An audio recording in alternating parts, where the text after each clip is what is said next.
చెప్పాలి తప్ప. ఇది ఒక్కటి అధ్యక్ష, ఎందుకంటే ఈ మధ్య కాలంలో అవకాశం తక్కువ వచ్చినాయి కనుక. ఆనరబుల్ మినిస్టర్ నేను నోట్ చేసుకున్నాను అధ్యక్ష. శ్రావణ్ కుమార్ దాసోజు గారు. అధ్యక్ష ధన్యవాదాలు, నాకు ఈ అవకాశం ఇచ్చినారు. అధ్యక్ష,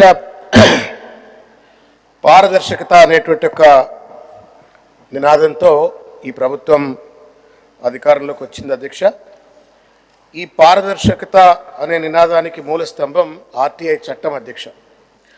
అధ్యక్ష అయితే దురదృష్టం, పారదర్శకత ఆర్టీఐ చట్టం రెండు కూడా ఈరోజు తూట్లు పడుస్తున్నట్టుగా అనిపిస్తుంది. అధ్యక్ష, మీ ద్వారా నేను ప్రభుత్వాన్ని నోట్ చేసుకోవాలని చెప్పని, దాన్ని సరిదిద్దుకోవాలని చెప్పని కోరుతా ఉన్నాను. అధ్యక్ష, ఈ సూచనకు కారణం ఏంటంటే అధ్యక్ష, ఇవాళ దేర్ ఇస్ ఎ వెబ్సైట్. అధ్యక్ష, as per the RTI act the government is mandated to have launch a website.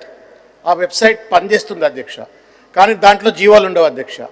ఉన్న జీవాలు కూడా ఏదో చిన్న చిన్న ట్రాన్స్ఫర్లో లేకపోతే చిన్న చిన్న అంశాలు ఉంటాయి తప్ప కీలకమైనటువంటి ఒక టెండర్లకు సంబంధించి కానీ నిధులకు సంబంధించినటువంటివి కానీ లేకపోతే కీలకమైనటువంటి జీవాలన్నీ కూడా క్లాసిఫైడ్ కాన్ఫిడెన్షియల్ అని చెప్పని ప్రజల నుండి సమాచారం అంతా కూడా అందుబాటులో ఉండకుండా గవర్నెన్స్ అంతా కూడా డిస్క్రీట్గా జరుగుతున్నట్టుగా ఉంది అధ్యక్ష. అది సరిదిద్దుకోవాలి అధ్యక్ష.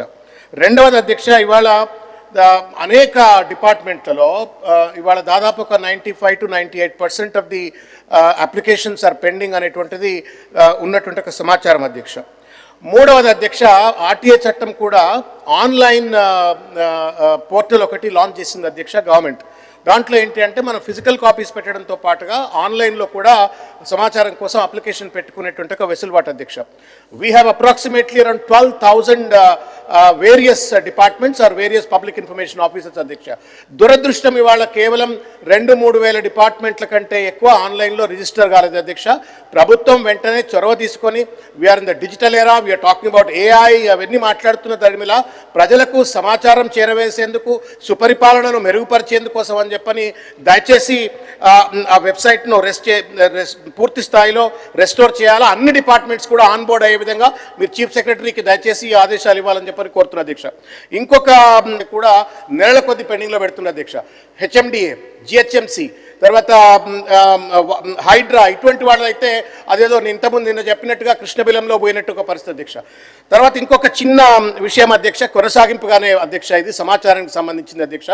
ప్రజాప్రతినిధులుగా ప్రజలు వచ్చి ఏదైనా సమాచారం అడిగితేనో లేకపోతే వినతి పత్రం ఇస్తేనో దానికి సంబంధించిన లేఖలు చీఫ్ సెక్రటరీ గారికో ప్రిన్సిపల్ సెక్రటరీకో కలెక్టర్లకో రాస్తే కనీసం దానికి సమాధానం ఇవ్వట్లేరు అధ్యక్ష. వినతి పత్రాలు మేము రిసీవ్ చేసుకున్నామని ఒక అక్నాలెడ్జ్మెంట్ లెటర్ కూడా ఇస్తలేరు అధ్యక్ష. అది కూడా పూర్తిగా బేఖాతరు చేస్తా ఉన్నారు. It's violation of the representation of peoples act because they have to facilitate that I do my discharge my duty very well అధ్యక్ష. తర్వాత ఫోన్ చేస్తే ఫోన్లు కూడా ఎత్తారు, లెటర్లకు సమాధానం చెప్పారు. ఇది నేను ఒక్కడే కాదు, నాకు తెలిసి కౌన్సిల్లో ఎంతమంది అయితే సభ్యులు ఉన్నారో అందరి సమస్య 6th ఫింగర్ లెక్క శాస్త్ర మండలి సభ్యులను ట్రీట్ చేస్తున్న అధ్యక్ష. ఇంతమంది పెద్దలు మీరు ఉన్నారు కాబట్టి అధ్యక్ష, మీరు కొంచెం ప్రభుత్వాన్ని సూటిగా నిర్దేశన చేసి వాళ్లకు ఆదేశాలు ఇవ్వాలని చెప్పని కోరుతున్న అధ్యక్ష. ఆనరబుల్ మినిస్టర్ నోటెడ్ అధ్యక్ష.